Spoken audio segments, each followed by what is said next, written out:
Kwingineko, mwanaume wa makamo anayetuhumiwa kwa kumuua afisa wa kitengo maalum cha polisi wa GSU karibu na ikulu ya Nairobi atazuiliwa korokoroni kwa siku 14.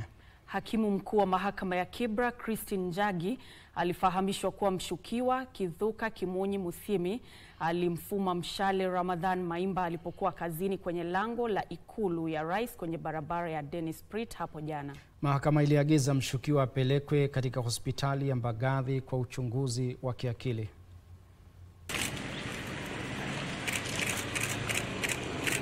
Mahakama ya Kibera leo ilifahamishwa jinsi Kithuka Kimunyi aliyetuhumiwa kwa kumuua afisa wa kikosi cha GSU karibu na ikulu ya Nairobi alivyosafiri kutoka kaunti ya Makueni hadi Nairobi usiku wa Jumapili kabla ya kutekeleza shambulizi hilo jana asubuhi. Kisa imetokea karibu na D mnamo tarehe 2 saa za asubuhi kama saa 2:30.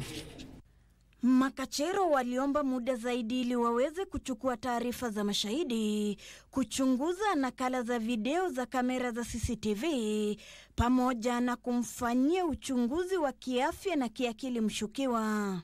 Rusha mshale mbili, moja iwe haijapata maafisa wale wa huko. Kwa bahati mbaya mshale wa pili iliweza kupata afisa moja kwa majina Ramadhan Muthimi aliyekamatwa na kuzuiliwa katika kituo cha polisi cha Kilimani anadaiwa kumfuma mshale afisa huyo kwa kutumia upinde aliokuwa ameficha kwenye mfuko wa kirangi kibichi wakati afisa huyo alipokuwa kazini akilinda kizuizi kilicho karibu na lango la ikulu ya rais kwenye barabara ya Dennis Pritt hapa jijini Nairobi.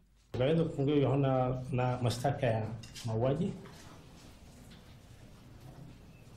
Ndipo tukalete mbele ya koti mahakama. Tuweze tuombe masiku 21